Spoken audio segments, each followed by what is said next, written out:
kayak jenengan begini kan caleg ini kan pasti butuh modal. Dan di situ ada yang namanya money politik. Gimana jenengan memandang itu sebagai agar tidak bermasalah di mata syariat itu pripun Gus? Itu tidak ada masalah, apalagi kalau bagi guru-guru kita itu tidak ada masalah sama sekali.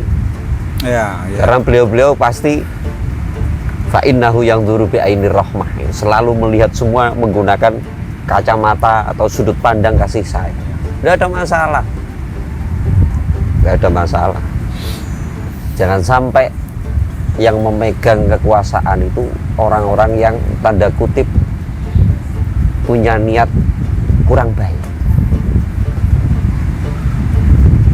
cenderung sering punya niat kurang baik, cenderung sering punya kebiasaan kurang baik. Bahkan kita sendiri pun kalau kalau kadang itu kalau kita menempelkan kata dolim kepada seorang oknum itu dirasa kok kurang terlalu ekstrim lah. Iya, terlalu ekstrim. Terlalu ekstrim. Padahal kembali lagi semua tidak pernah ada yang 100%. Kita sendiri nggak mungkin mendekati 100% itu nggak mungkin. Saya ingat dawuhnya jenengan, dawuhnya apa jenengan Gus Bayi Husain. Peceran itu di kapan-kapan tetap najis. Ya. Wah, itu makna yang sangat dalam menurut saya. Gitu. Ya. Lalu saya mencoba untuk menafsiri dawuh itu. Ya. Itu konteksnya ketika Yai ngendikan terkait dengan politik. Gus. Ya. Bagaimana jenengan menyikapi itu? Kalau ngomong konteks peceren gitu, ngomong skup peceren mungkin oke lah. Kalau najis tetap najis. Tapi najis itu macam-macam. Ada najis yang ya sudah pure najis. Tapi ada najis itu yang membahayakan. Ada najis itu yang mencemari, menulari, walaupun tidak ada bahayanya, tapi najisnya nular. Ya. Klambi suci kecipratan, ya dadi katut najis, nular. Gak bahaya, gak ada bahaya nih. Tapi ada najis yang membahayakan. Nah, di zaman ini itu hampir sulit kita temukan najis yang tidak menular dan tidak membahayakan. Nggih. Kalau zaman dulu, orang zaman dulu niku tertib. Setiap perumahan punya tempat sampah sendiri. Kan itu kotoran. Mau masuk rumah mau tenannya emang ada itu ya. Masuk rumah ada apa jenis? Tempat cuci tangan, banyu ngombe. Nggih.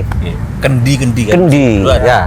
Bahkan dahulu niku Gus, kalau di desa-desa itu hampir apa nggih, orang-orang yang punya kelebihan ekonomi niku membuat kamar mandi di depan rumah, di luar rumah di depan. Bahkan butuhe orang lewat dijagani ngombe kendi, jagani suah.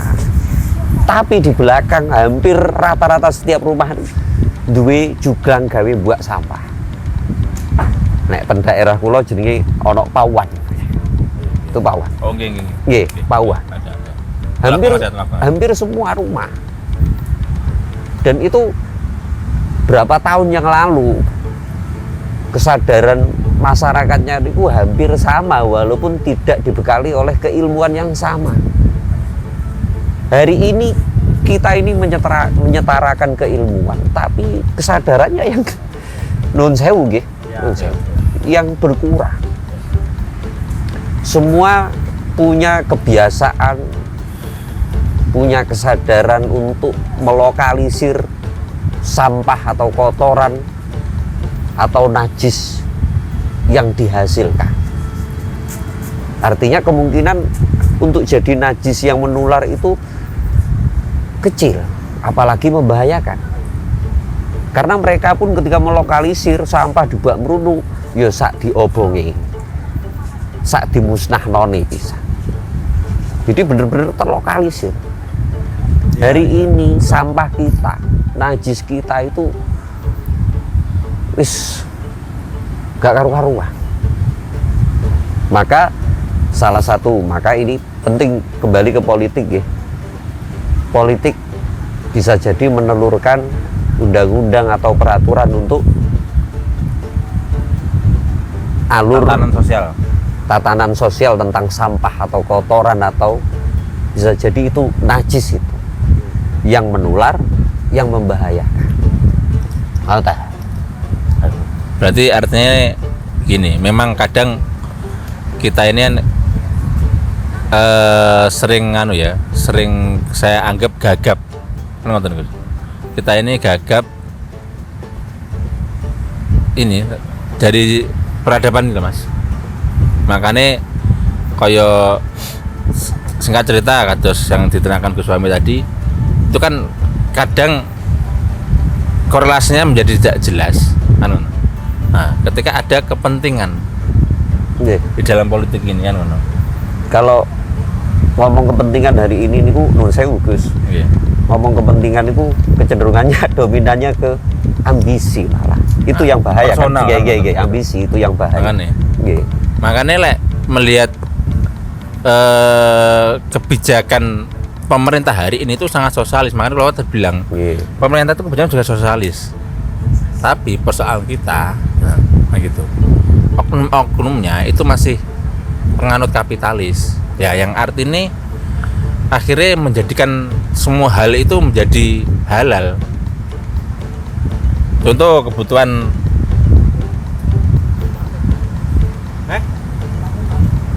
5 menit. Baterai ini entek kurang 5 menit. Loh. Oh iya. Ya. Jagongannya awake dhewe lho. Dibatasi oleh baterai. Iya. Dibatasi oleh baterai. Ngono Gus Sakti takok kita sebagai jebolan pondok iku kudu piye? Kudu apa iki padahal gak iso diceritakno. Wis entek baterainya. Durung sik ana sisa. Tit 3 menit sampai ngono. Aduh, tapi kembali lagi ke sosok pemimpin. Kembali lagi sosok pemimpin tetap individunya, kesempurnaan di individunya. Gitu. Dan kesempurnaan individu itu kalau menurut saya lebih banyak tergantung kepada orang-orang yang di belakang. Sudah gitu. Sopo sing diguroni, sopo sing dinut, dadine mesti kayak ngono. Hati-hati. Dadi presiden sopo sing dadi penasehate, sing dadi sopo ya iku tadi. Sudah. Gus, kita lihat saja. Orang tua-tua itu misalnya seperti apa jenengan Bayah Husein atau Romo Yai Mursid itu juga memiliki andil mboten dengan kontestasi pilpres misalnya, artinya dukung mendukung, pilih ini saja, jangan pilih ini. Apakah sampai segitu atau hanya memberikan gambaran-gambaran pemimpin yang ideal itu hanya seperti ini dan sebagainya? Kalau gitu pasti beliau ikut andil karena negara juga bagian dari tanggung jawab beliau. Tapi caranya itu yang kita belum mampu meniru. Bisa jadi ilmunya yang belum pernah diajarkan ke kita. Terlalu banyak ilmu ulama niku sing ilang nggih sesuai dawuh lah. Ilange iku bareng ambek setone. Burung sempat diturunno. Karena sing nrimo iki dikira dirasa ya durung mampu, jadi durung wayahe. Kan kita belum pernah diajarkan. Nggak mungkin beliau membiarkan negara begitu saja, nggak mungkin. Beliau pasti ikut andil dalam setiap dinamika yang terjadi di negara, sekecil apapun. Karena itu bagian dari tanggung jawab beliau. Pasti. Sudah. Termasuk di level kepala daerah, Gus? Pasti. Sama ya? Pasti. Kepala daerah, bahkan lurah, RT pun pasti. Walaupun ikhtiar misal ya, sekecil melek nek kate ono pilihan luras malih poso